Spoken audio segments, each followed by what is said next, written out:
so that we can have the better future ahead. But many people who doesn't want Nigeria to break, we are not too sure why. Not literally that Nigeria is helping anybody, but so many people still believe in Nigeria and could see I don't believe in one Nigeria. If you believe in one Nigeria, we cannot stop you from believing in one Nigeria. But there will be more crime. There's no doubt in our mind. There will be more crime. There will be more people that will suffer. And then the rest of those that will enjoy Nigeria will just be a very, very small proportion. But I want you to expect me, Nigeria might work. Okay, must be. But I want to Nigeria will work because the unity of one Nigeria is already gone. But àwọn kan ṣì ń sọ fún wa pé hope ṣì wà. So àwọn dẹ̀ fẹ́ di hope yẹn mú. Àwọn ready láti di hope Nigeria mú. Mo kí gbogbo wa lẹ́ẹ̀kan sí pé, like I always say all the time, blame your share, ẹlòmíì máa ṣe, is as simple as that. And we appreciate those that are also making all the efforts on a daily basis to enlighten and educate and tell our people that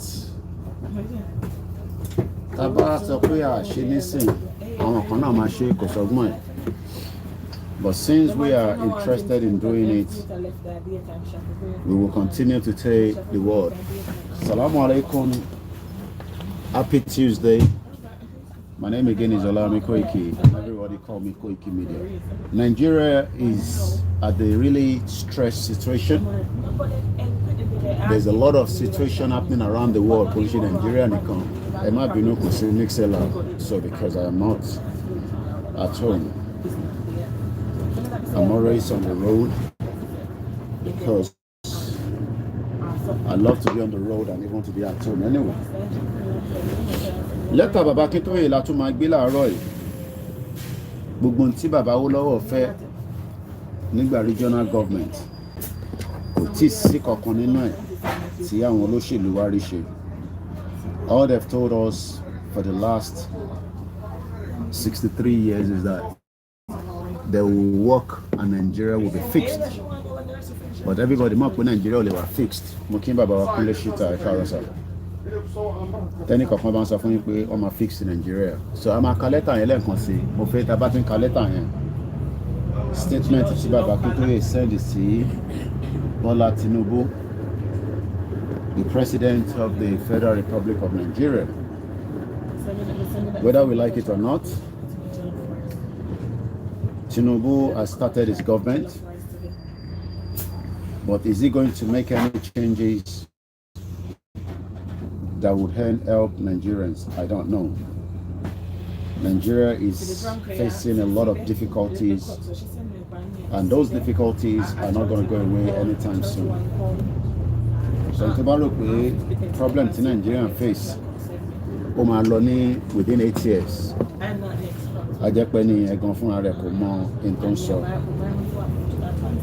Nigeria faces so many problems. Moki Baba Alora Tosin, Moki Gwenta in South Africa, ni Kutonu, Moki Baba Emeritus, Adebanjo Akintoye, Ben Mola Moki Bubanwo Janko tó ń bẹ nínú YSDM àti Ìlànà àti Global Directorate, Yoruba One Voice, Agbekoya, and there's so many different groups. Toyato City, Dúpẹ́ Onítìrì, the 419 woman. Mo kí gbogbo àwọn tájọ́ ń ṣe Yorùbá Nation. But kí àwọn tó ń ṣe ti Dúpẹ́ Onítìrì because crime yẹn ń ṣe. Àdúgbò, ṣọ́ra àdúgbò kankan tó ń wò yìí, gbogbo àwọn àdúgbò tó ń wò yìí, tó bá fẹ́ gba àdúgbò yìí gan sef, ìjà ló máa jà kó tó rí gbà. À ń bọ̀ sí pé à ń sọ̀rọ̀ in the country. Local government gan ṣe gbà, just like anyhow.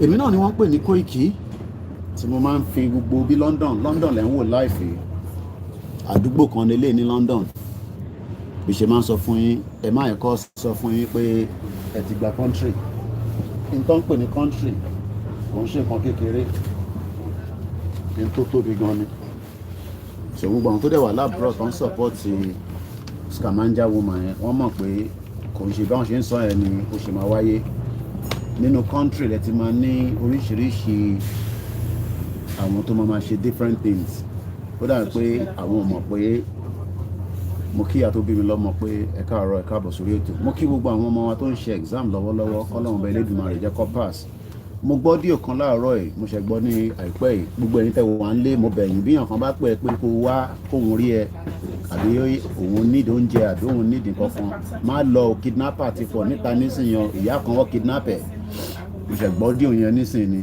ni very very distressing audio mo bẹ̀yìn tẹ́ wà nílé ẹ má lọ ṣe kòńgẹ́ aburú mo kíyà mi tómi ẹ káàbọ̀ sórí ètò ọlọ́run bá wà pẹ̀lú yẹn kú tọ́jú mi ní gbogbo gbà bẹ́ẹ̀ ṣe ń fún wa lẹ́tún fún wa lówó birthday níjọ́sí ọlọ́bàndúró de girama mo ṣe gbọ́ díò yẹn ni màá ní káwọn ọmọ wa bá mi sáré convert ẹ̀ kó sọ di fídíò ká lè gbé sórí YouTube kò ju bí 10 kò tó 10 minutes ẹni tó bá ti gbọ́ díò yẹn ìyá yẹn ní ọ̀rẹ́ òun ló pè òun ẹ jẹ́ ń tẹ̀sọ̀ nípa yẹn pé ọ̀rẹ́ wọn yẹn dẹ̀ sick tẹ́lẹ̀ àwọn náà fi jẹ jollof fries lọ́ba bá sí jollof fries lọ́ba gbé lọ fún àṣà àwọn kidnapper ni wọ́n lọ ṣe jàǹbẹ́ mo bẹ̀ yẹn ìtẹ̀wà ń lé nàìjíríà ò ń ṣe nàìjíríà ti tẹ́lẹ̀ o ọ̀rẹ́ mi ni àti mọ̀ra ẹ̀yẹ especially ẹ̀yin ọkùnrin màá ṣe ẹ̀ pẹ̀lú ẹ̀ later tí bá ti ṣe program tó wà lórí mo mọ̀ bí àwọn ọmọ wa tó bá ń gbọ́ mi KOIKIMEDIA team mo ti send ẹ̀ sínú team kìíní wa ẹ lọ bá mi jù sínú KOIKIMEDIA WhatsApp group page so mo ṣe gbọ́ láìrọ̀ ẹ̀yìn it's a very very distressing bí àwọn kan bá pè ẹ́ pé kò sí bẹ́ni náà ṣe lè close sí ẹ like I always say I don't even trust anybody anyway so kò sí à ń bọ̀ sí bọ̀ sí kidnapper ni ìyá yẹn lọ kọ́wọ́ sí ṣá so ọgbọ̀wọ́ lọ́wọ́ ẹ̀ ọ̀rẹ́ ẹ̀dẹ̀ ló pè ọ̀rẹ́ tímọ́tímọ́ pé kó bá òun ṣe jollof fries àti ẹran pé ohun òun jẹ àṣà ọ̀rẹ́ yẹn ti wà lọ́wọ́ àwọn kidnapper tó yá yẹn mọ̀ ọlọ́run bẹ Elédùmarè kó má jẹ́ ká ṣe kòńgẹ́ aburú. London lẹ́lẹ̀ kíkú ń wò láàárọ̀ yìí bó ṣe wà náà lamẹ́ríkà ní iṣẹ́ là ń ṣe níbí iṣẹ́ náà là ń ṣe ní Canada ṣé a lè kó gbogbo 40 million kúrò nínú Nàìjíríà ẹ jẹ́ ká tún ka kí n tí bàbá fi kọ lẹ́tà sí Tinubu òun ni mo ní mo fẹ́ máa address lójoojúmọ́ ẹ má ní Kóìkì kí ló dé tó ń kà lójoojúmọ́ torí pé ẹ ń fọkàn sí i ẹ̀yin ṣe sùúrù ẹ má wòye àwọn kan ní kò ní wáyé mo ní àwọn kọ́ ló máa sọ yẹn Tinubu gan mọ̀ pé Nàìjíríà máa pín but ambition ẹ̀ ló lé. On this historical occasion of the inauguration of our beloved brother Asiwaju Bola Ahmed Tinubu as the President of the Federal Republic of Nigeria and Commander-in-Chief of the Armed Forces of Nigeria, I, Professor Banji Akintoye, Chairman of the Yoruba Self-Determination Movement, for and on behalf of the overwhelming majority of the Yoruba people, home and in the diaspora worldwide, seek self-determination and sovereignty for the Yoruba nation, deeply and sincerely rejoice with our brother on the fulfillment of his political ambition to preside over the affairs of the Nigerian state. Exactly 8 years ago, Asiwaju Bola Tinubu's energetic, sincere, and dedicated assistance to another Nigerian citizen enabled that citizen to rise to this same position of the President and Commander-in-Chief of Nigeria. Therefore, none of us citizens of Nigeria can now say that he does not deserve the same elevation for himself today. Indeed, his elevation to the presidency of Nigeria against all the odds that we Nigerians are painfully familiar with and against all the contortions of the order that characterize Nigeria, demonstrated clearly the tenacity of the spirit that characterized his political career. These man-made contortions of order demonstrate the fundamental bankruptcy and the essential non-sustainability of the Nigerian state, which our brother must now lead. It is particularly noteworthy that all the electoral cycles that under the successfully fraudulent constitution of the Nigeria since 1959 have ended up unutterably in controversies that are irresolvable and are ultimately never resolved. That same scenario remains with us today. Nigeria stands at this moment in the devastating pains of an unresolved nationality problem.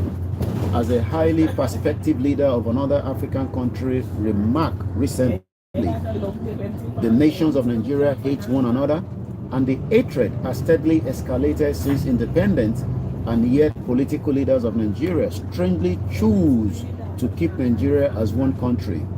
Today, Nigerians stand at a great moment when the nationality problem and the hatred have been fearfully aggravated by the decision and the effort of one Nigerian nation, the Fulani nation, to conquer, break, and subjugate all the other nations of Nigeria. We stand at a great moment when there will be conqueror nation is still killing, maiming, and destroying, still seeking to make Nigeria the bloodiest war zone on the African continent. We have experienced fully 8 years during which there will be conqueror nation has enjoyed total freedom to carry out its invasions, killings, and destroying across the face of Nigeria, while enrolling the service of foreign terrorist organization in the invasion, all with a very obvious complicity by the government and the security forces of Nigeria, with a very loudly announced invitation by the president of Nigeria to non-Nigerians to come and migrating from all over Africa to Nigeria without any travel document. Huge masses of hostility, non-Nigerians, all the ethnic kinsmen of the will-be conqueror nation have been assisted to flood into Nigeria in order to reinforce their nation's conquest of Nigeria. We, the Yoruba, have lost an estimated 29,000 of our people to these rampages. Countless Yoruba women have suffered the degradation of being raped by invaders. Famine has been destroyed in the large swath of the Yoruba farmland, and a whole Yoruba nation now faces the danger of devastating famines. In fact, there will be conqueror nation. The weather is a little bit cold this beautiful Tuesday morning. Shout out to everyone in the United Kingdom. I don't know what happened there. There's a bit of mixed up in the audio there. I think it's back to normal. So, large swath of devastating famines. In fact, there will be conqueror nation once embark on a loudly proclaimed effort to starve out the whole Yoruba nation by blocking the Lokoja bridge for days against trucks that were transporting food product to the Yoruba southwest from the Nigerian middle belt. And again, without the government of Nigeria raising a finger against the crime. But these are not all that the Yoruba people have suffered in Nigeria. Ever intensifying cauldron of the inter-people's hatred under a system of limited self-government and federalism in the decade preceding Nigeria's independence in 1960. We Yoruba achieved such a great development, which is exactly what they were expecting by looking at this, if we had continued with the regional government, but that regional government was destroyed. Modernization, Nigerian is still backwards and it can never grow in the next. Disability, sharing truck. Do you know how many people are disabled in Nigeria and then they condemn them for life? Messed up country. That made our region the pace setter in the modernization, not only in Nigeria, but all of Africa. We instituted the first free education program in Africa, built the longest mileage of modern highway, the most urban water supply project. You can easily drink water from the tap. I don't think all that is available anymore because, all the waters in Nigeria now are not even drinkable. Pure water, has completely not been, ventilated or whatever it is. So many large plantation producing crop for industries, various skills development centers for our youth. I had a privilege to speak to a family friend yesterday.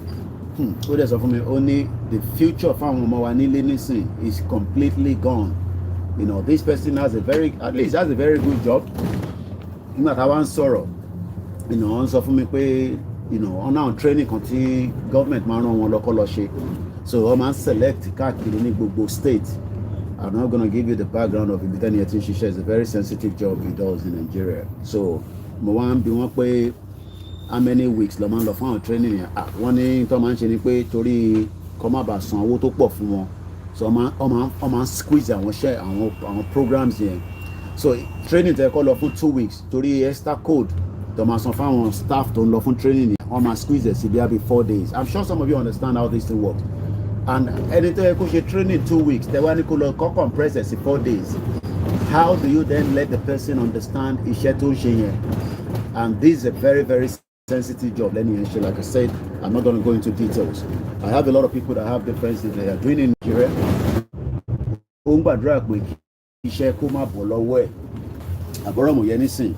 But anything, we should church in church church yẹn ṣẹ́rí kò sí ẹyẹ níbẹ̀ gbogbo wọn ti lọ sí ibi iṣẹ́ everybody ti lọ sí ibi iṣẹ́ Nàìjíríà nìkan ni ẹ máa ṣí ṣọ́ọ̀ṣì ṣòrí Church of England lélẹ̀ ṣòrí Church of England St. Stephen Parish Church ìbúwọ̀n náà ṣáà ti rí this is Church of England gbogbo yín lẹ ti rí ẹ pé ṣọ́ọ̀ṣì nìyẹn now ìbéèrè ni pé kí ló dé tí Church of England ṣe close tí Church of ti Nàìjíríà ṣí 24/7. Church of England lele ẹ̀rí ẹ ṣáà ti wò òun lẹ́wọ̀ yìí this is Church of England ṣe ṣáà rí pé ṣọ́ọ̀ṣì ni kò sẹ́yẹ níbẹ̀ everybody ti lọ síbi iṣẹ́ Church of England St. Stephen Parish Church ẹ lọ sí gbogbo Nàìjíríà lẹ́ni nísìn gbogbo ṣọ́ọ̀ṣì ló wà open àwọn èèyàn lọ ń wá ìgbàlà wẹ́n tó yẹ kẹ́ lọ síbi iṣẹ́ lẹ́yìn tó yẹ kẹ́ lọ sí industry ẹ jẹ́ ká máa tàn yín kẹ́ máa tanra yín bí ìyàláró àdé sọ fún yín ẹ̀yin náà fẹ́ gbọ́ no problem ṣèbáwọn NLC nísìn wọ́n ti compromise Nigerian Labour Congress ti compromise wọ́n ti ní no more strike so there will be no more strike in Nigeria for another few more days so wọ́n ti cancel strike mo kí gbogbo ilẹ̀ kan sí so but Nigeria culture of inter-people's hatred. The Igbo people don't like us. We don't like the Kanuri people. We hate each other. Bukbuchebeni, Yamiola Odus. Cherry church in here. Boss here. We don't run too fast. Cherry Lenkonsi, church in here. Cherry church pastor at Woli at everybody to one bed. And this is England. I want the religion for her. There's nothing wrong to have religion. Like I always say, it's just in Kolumubidani. And the same thing goes. And look at the environment. Ti church wa. E wo environment ti àwọn mọ́ṣáláṣí wa. Tẹ́ máa fi ti disturb ẹlòmíì. E wo environment. Look at the bus. This is the bus system. Everybody clean. Ṣorí gbogbo lẹ́lẹ́. Because everybody ti lobby. Iṣẹ́ kan lèmi náà ń ṣe ń pè ní freelance nìyẹn. Self-employed ni mí. Ní Kwara kọ́ máa intimidate yín on the bus system. Ṣorí bó ṣe clean pa.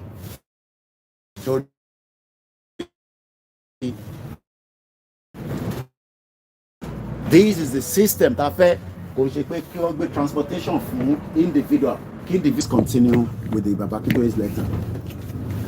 So now, though Yoruba people were confidently living in a growing prosperity in the 60s, Ayewawa okay, you can come to UK and study and go back to Nigeria and start working. Títí up to the 80s, but tó di pé 80s ìfẹ́ máa dé làwọn èèyàn sá kúrò Nigeria, right? Tó bá jẹ́ pé Nigeria ní bíbá ẹni gbogbo páàkì nísìn àwọn amúgbó wà ń bẹ́ẹ̀ wọ́n á máa oppress yín àbọ̀rọ̀mọ̀ yẹn nísìn.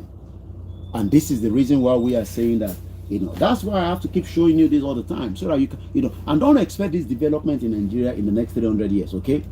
Tinubu máa wá ó máa ṣe tiẹ̀ á lọ ni, like I said, we pray for his good health, but he's not going to be able to do anything. Our NLC, Nigerian Labour Congress, has already compromised. What in equals to strike him? In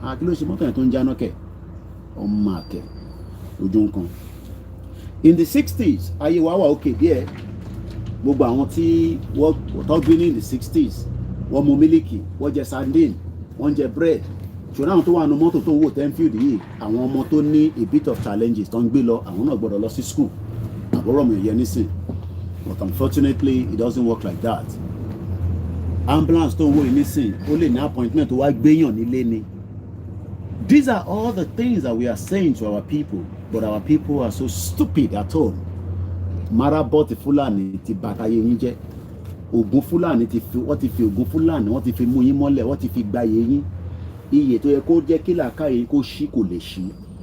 Ìyẹn lẹ ṣe ń point finger sáwà. Ó wá fẹ́ kémi fi eléyìí sílẹ̀ kí wọ́n á jókòó sínú Nàìjíríà ó ṣì tẹ́ máa ọ̀pọ̀. Ìyẹn kan ló sọ fún mi lánàá, mọ́mí wa Ọláódùs, mo rí kọ́mẹ́ǹtì yín, woman yẹn ná 20 million naira ó fi relocate gbogbo family ó sá kúrò l'Abuja. Yes, àwọn nǹkan máa lè gbé níbẹ̀ kò matter, but they are living in fear and in denial. Wọ́n bí Eniola Badmus kó travel by road láti Abuja lọ sí Èkó. Èmi dẹ̀ lè travel láti bíbá lọ sí Manchester by road. Mo lè travel láti bíbá lọ sí Liverpool by road. Eniola Badmus wọ́n tí bí dá. Mo hate ọmọ kan fi ń ṣe àpèjúwe ni because the celebrity can be mentioned anytime. Public figure ni wọ́n. Wọ́n bí dá ni mo sọ. Kó má gbé ọlọ́pàá dání, kó drive rẹ̀ láti Abuja. Ṣé gbogbo ilẹ̀ máa wá ní owó plane bí Eniola Badmus? Ṣé gbogbo ilẹ̀ máa mọ̀ Ṣèyí Tinubu? Ṣé gbogbo ilẹ̀ máa mọ̀ Ṣèyí Tinubu? We keep telling you, it's not about hatred for anybody.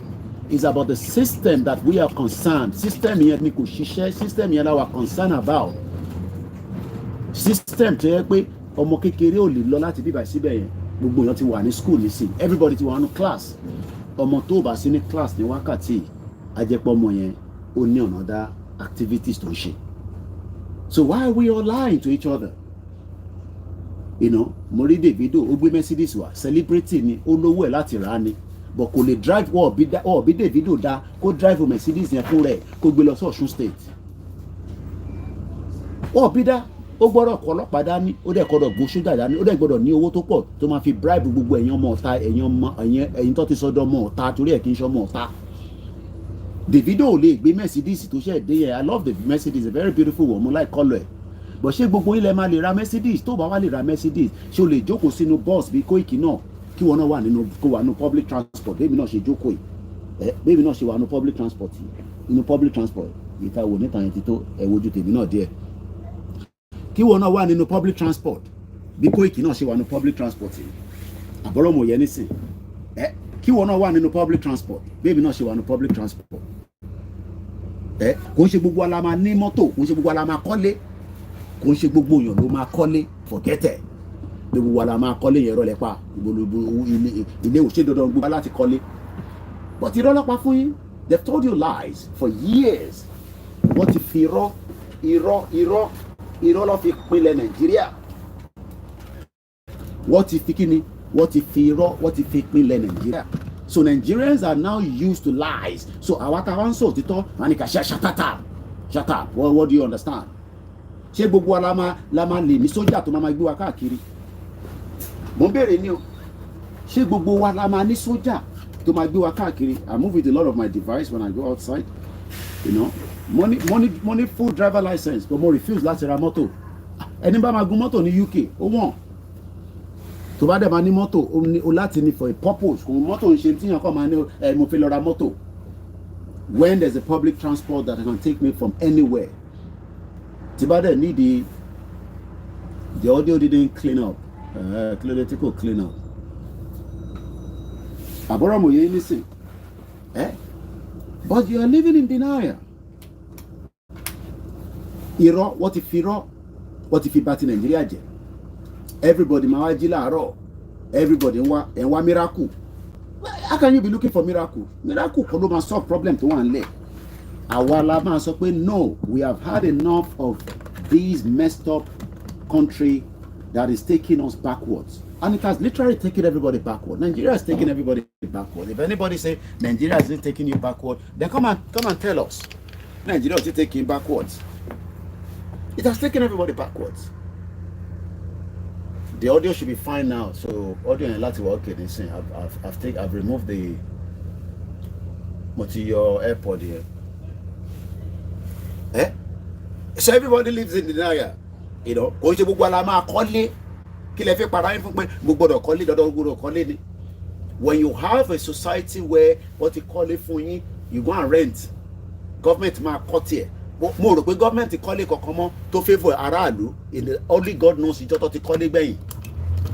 Ìjọ òun ló ti kọ́lé gbẹ̀yìn tó favour aráàlú ní Nàìjíríà. Mo bí when was the last time tó kọ́lé ilé wo ló kọ́ tó favour aráàlú láti how many years nísìn? Wọ́n kọ́lé tó favour aráàlú. Olúkálùkù kàn parọ́. you know, àwa lọ jókòó sínú church, àwa máa pray and pray for something that is not going to happen. Everybody knows that by going to church and pray, industry, nothing is working. The whole society, the whole system is completely, messed up. Àwa ń parọ́, ọmọdé ń parọ́ fàgbàlagbà, àgbàlagbà ń parọ́, everybody ń parọ́ fúnra wọn. Nigeria máa ṣiṣẹ́, knowing fully well pé Nigeria lè ṣiṣẹ́. Everybody knows that Nigeria is not going to work, but everybody is telling lies. So, Mission Solo, against this background, we Yoruba people remain fiercely convinced of the reality of the non-sustainability of the Nigerian state as a vehicle for galvanizing and translating the inherent creative energies of our people, the Yoruba people, into developmental trust again. Into developmental trust. Mo kí bàbá wa lọ́rẹ̀.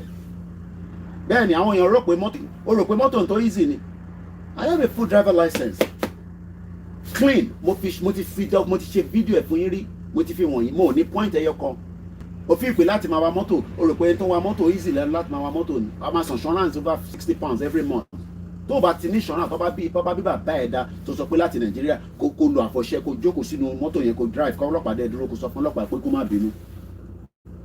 Wàá ra insurance. O gbọ́dọ̀ maintain mọ́tò yẹn. Responsibility wọ́n tó ń drive mọ́tò nílùú yìí pé mọ́tò yẹn tó bá ní accident o lè torí ẹ̀ lọ ṣẹ̀wọ̀n. Gbogbo ilẹ̀ máa jẹ breakfast. Èmi náà máa jẹ. Àdé sọ fún yín kí ni reason tá a ṣe fẹ́ lọ. Kọ́lọ́ máa dúró ti ìyá wa tó ń bá wa ṣe kínní alájà Aira tí mo fi tọ̀wọ̀tọ̀wọ̀ dárúkọ. Mo kí alájà Bangbọ́lá. Mo kí gbogbo ẹ̀yin Muslim Association of Nigeria. Mo kí gbogbo àwọn àsàlátù tó wà ní UK. Àbáyàn kọ́kàn jà. Lóòtítọ́ Tinubu ti débẹ̀. Kò sówó ní Nàìjíríà tí Tinubu fẹ́ lò. Olórí burúkú Buhari ti bà nǹkan jẹ́. But Tinubu torí ambition tiẹ̀. Ṣebí tó fẹ́ ṣe náà nìyẹn. Ìyàwó ẹ̀ ti wà lọ́fíìsì nísìn first lady. Wọ́n máa bá wọn gbé fáìlì after 8 years wá kúrò níbẹ̀. Wọ́n á náà sọ́ọ̀rì àwọn ti ṣe táwọn lè ṣe. Mo sọ fún ẹ make sure pé ẹ enjoy Tinubu wáì tó wà bẹ́ẹ̀ nísìn l'Abuja. Owó tó bá lè gbà lọ́wọ́ wọn kó gbà. Tó bá lè gbà lé lọ́wọ́ wọn gbà. But after 8 years, tí Tinubu bá try kó change gbogbo nǹkan tí the next person bá débẹ̀ ẹ mọ̀ pé Tinubu náà ó máa change àwọn military, ó máa change officer, ó máa change ìkíni, ó máa change ọlọ́pàá, ó máa change DSS. After 8 years tí Mala náà bá débẹ̀ á tún change ẹ̀ padà. So gbogbo tí Tinubu bá ṣe, mo kí mọ́mí wa Tóyìn Akólẹ̀. So gbogbo tí Tinubu bá ṣe after 8 years 8 years ni kò dẹ̀ lè ṣe nǹkan kan ju pé 8 years yẹn náà lọ. Kò ń ṣe emperor ní Tinubu, kò ń ṣe ọba ló wà níbẹ̀. King Charles, God bless the king. King ló máa fi yàrá mọ́mí wa Latifa. Ọba ló wà lórí oyè tó máa wà níbẹ̀ forever. Ọ̀ní òfìfẹ́ ẹ̀ lè lílo after 4 years, ẹ̀ lè lílo after 8 years. O mọye prime minister tó wà kó tó di pé queen ní kú kọ́nà bá fọ̀rún kẹ́. Fún àtẹlẹ́dùmarè gbogbo tó bá ṣe láṣìṣe kọjọ máa yanjú ẹ̀ lọ́rùn. So o mọye prime minister tó jẹ nígbà tí Queen Elizabeth wà láyé. So gbogbo pé à ń pariwo Tinubu yẹn tó fẹ́ wà níbẹ̀ forever ni náà kò ń ṣe ọba náà. Ọba ilẹ̀ Yorùbá ló ń wà níbẹ̀. Ìbá máa wà níbẹ̀. Ìbá sì máa wà níbẹ̀ tí Tinubu máa fi ṣe tán ní 8 years. Ọlọ́run kó fún gbogbo alẹ́ mi gbogbo àtàlàfíà. So yes, ó lè change certain things to make ayé wà a little bit easy. Kò sí àwọn tó ń sọ̀rọ̀ PDP ẹ̀gbọ́n mi ẹ má tó wá gbá yẹn wá síbẹ̀ ọ̀rọ̀ PDP kọ́ mọ̀ sọ wọ́n ti bà Nàìjíríà jẹ́ olè náà ní APC gbogbo wọn kan náà ni wọ́n mo mọ̀ pé APC lẹ́yìn máa ń fẹ́ sọ pé kinní kan kíyàn kan máa sọ pé ọ̀rọ̀ PDP ṣé PDP ló wà ń bẹ̀ ní ATS ni olè ní gbogbo wọn ṣèbí PDP náà ló ń lọ sí APC no be dem say desi kí kan náà ni gbogbo wọn ṣé Sàràkí ò sí nínú APC ni so kíyàn kan máa fún wa pé they are all the same olórí burúkú ni gbogbo wọn so kíyàn kan máa fún mi ní fàbú pé PDP wà níbẹ̀ for 16 years ta ni PDP no be dẹsẹ ẹ wò sí ọmọlẹ nísìn they just want to be in the corridor of power that's all they are interested in ọkọ ní àwọn làwọn wà ní corridor of power àwọn làwọn wà ní corridor of power Tinubu ò dẹ̀ lè gbé lọ sí regional government mo lè gba betting ẹ̀ pẹ̀lú anybody Tinubu ò lè gbé lọ sí regional government gbogbo ẹ̀yin tẹ̀ ń pariwo máa gbé lọ sí regional government Tinubu ò lè gbé wa lọ sí regional government ó máa ṣe government ẹ lọ ní wá táwa bá dẹ̀ agitate so wá kù sáwà lọ́wọ́ but àwọn tó wà ń lé wọ́n ti fi marabot wọ́n ti fi dèyí mọ́lẹ̀ you cannot understand anything we are talking about the long term ẹ̀ ń sọ̀rọ̀ nípa short term ṣé short term làwọn sọ yìí ṣìnbọn Tinubu ti fẹ́ rí owó tó fẹ́ fi run government ẹ̀ àti lọ máa yáwó owó tó yá ní Nàìjíríà wọ́n ní in the next 40 years èmi àti máa pé 80 kọ́lọ́n kó fún mi lẹ́mìí gígùn àtàláfíà àti gbogbo yín náà àìtí ní sanwó yẹn tán relationship wa pẹ̀lú Nàìjíríà kò dé ṣiṣẹ́. So bí bàbá ṣe sọ ní bíbá, let me quickly read this a little bit more. Against this background, we Yoruba people remain fiercely convinced of the reality of the non-sustainability of the Nigerian state as a vehicle for galvanizing and translating the inherent creative energies of our people, the Yoruba people, into developmental trust again. We are determined that the bottle of Yoruba creativity must be released so as to generate the impetus of the reenact the historical dynamism for which our Yoruba nation was famed in the past. The more the Yoruba nation remains stuck into and trapped into the vortex, dictionary meaning vortex here, of the Nigerian trash. Nigeria is a trash. Lani different skills. Ẹlòmíì orí ló fẹ́ ṣe, but àti jẹ́ kó ń jẹ́ ká lè transform ẹ̀ síta. Ẹlòmíì ní skills, artist ni. Gbogbo wa ní different. Ṣé àwọn celebrity ẹnìkan ló gbọ́dọ̀ máa jayé ni. Everybody has a talent. Alẹ́ tó lè ṣe mọ́tò. Àṣàrí gbogbo ẹ̀ là ń rí lójoojúmọ́. Ẹ wo girl kan ọmọ 22 years old tó ń wa truck.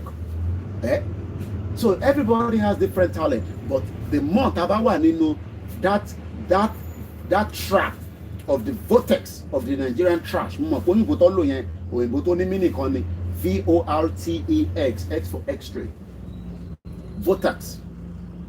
Nigeria is a trash, ẹ fi máa jẹ́ ló máa wo àwọn celebrity nìkan.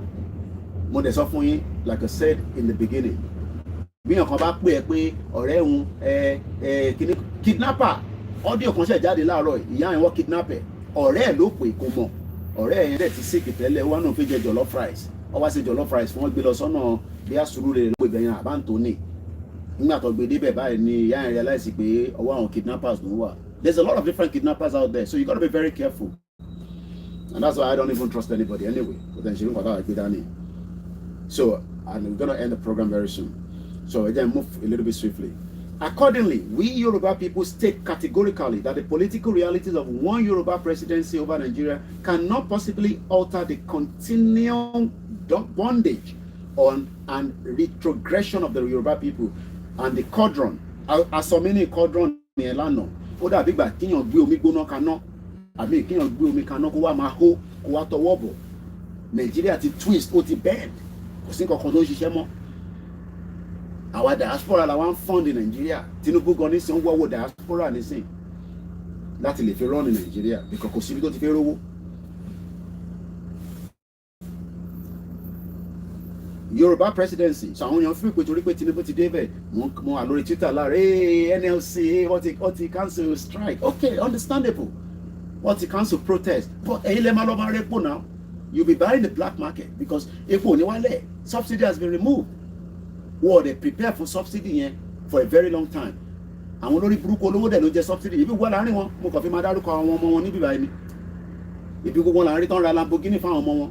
Àwọn tó ń jẹ subsidy yìí nìyẹn now. Do you know how many trucks tó ń kúrò Nàìjíríà lójoojúmọ́? So when people are saying that there's subsidy, àwọn olówó tẹ̀ ń rí yẹn náà, àwọn olówó tẹ̀ ń rí tó ń ṣe pé olówó làwọn, àwọn gangan ló lè subsidy. Ṣé ìwọ bàbá ẹ̀ tó ń ta tomato, ṣé bàbá ẹ̀ ló ń jí subsidy ni?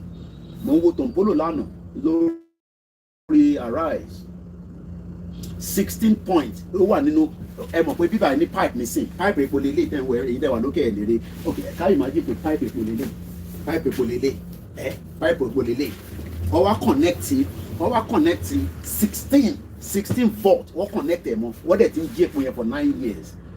Ìlú òṣì ní Nàìjíríà yẹn. So báwo ni wọ́n ṣe mọ̀ pé wọ́n connect nǹkan mọ́ kìíní yẹn tó ń gbẹ epo yẹn jáde for 9 years? Àwọn tòǹpólò ìyẹn ni mo sọ pé irú àwọn tòǹpólò yẹn ní sin warlord ni wọ́n. Government love people like that. Ṣé iṣẹ́ tí tòǹpólò ṣe ṣèbí government lọ́yẹ kó máa ṣiṣẹ́ yẹn? Ṣèbí iṣẹ́ military nìyẹn, iṣẹ́ civil defence nìyẹn, but irọ́ ẹ̀yin lọ́mọ máa intimidate, ẹ̀yin aráàlú lọ́mọ intimidate.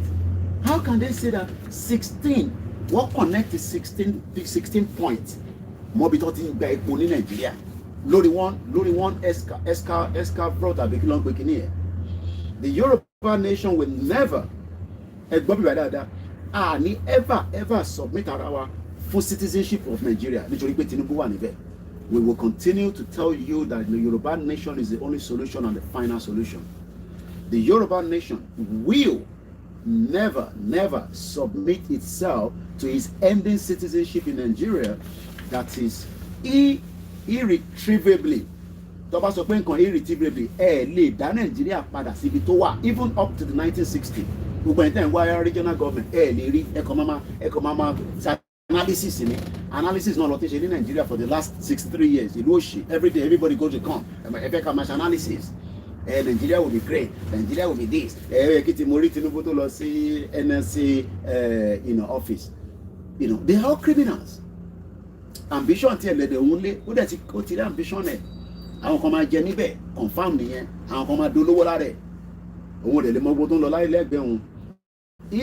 Irretrievable held in the deep dungeon. Inú dungeon láwà. Ọmọ tó ń pè ní dungeon àjálẹ̀. Bóyá àwọn tó máa ń bá nínú àjálẹ̀, àwọn tó ti gé orí ẹ̀, àwọn tó ti fa irun abẹ́ wọn, tó ti ṣe oríṣiríṣi wá jù wọn sínú àjálẹ̀. Therefore, we Yoruba nation reaffirm, tó bá sọ pé nǹkan reaffirm, Tinubu débẹ̀ kò débẹ̀, àwa sì wà reaffirm our decision to negotiate with Nigeria the creation of our own and separate autonomous political. Bó ṣe pé nǹkan ṣe lọ́wọ́lọ́wọ́ nísìn, a fẹ́ gba space tiwa. A fẹ́ dá dúró, a fẹ́ control resources wa. Forget gbogbo nonsense tí Dúpẹ́ ní virulent yẹn sọ fún yín pé òun ti gba country. Ibo ló gbà sí? Àdúgbò ló gbà sí? Ṣé ìyànà ọba ló gbà sí ni àbí Èkìtì? Pẹ̀lú àwọn ọ̀nà 90s media tó ń bá sọ̀rọ̀. Ẹ rí pé gbogbo ọ̀rìn kankan sọ mọ́ nísìn. Mo sọ fún yín pé èmi ni a máa bá yín lọ síbẹ̀ máa lọ máa gbọ́ nǹkan tó ń sọ. Mo gbọ́ ìjìnlẹ̀ kò rí kankan sọ. Ìjìnlẹ̀ tó ń sọ pé àwọn ò ní ná ládùúgbò àwọn. Ṣé bẹ́ẹ̀ ti gba country? Ẹ lọ bá bẹ ṣe máa ṣe náà náà. Idiot. Ó náà wọ̀n níná. Ṣé ẹ kó rí bẹ́ẹ̀ mú tẹ̀ fi bẹ́ẹ̀ gbọ́ yẹn lánàá Wálé Àlè náà they don't have anything to say anymore. Àwa ló máa attack ṣé èmi ni mo ẹ ti wọ̀ bẹ́ẹ̀ ni we are in dungeon.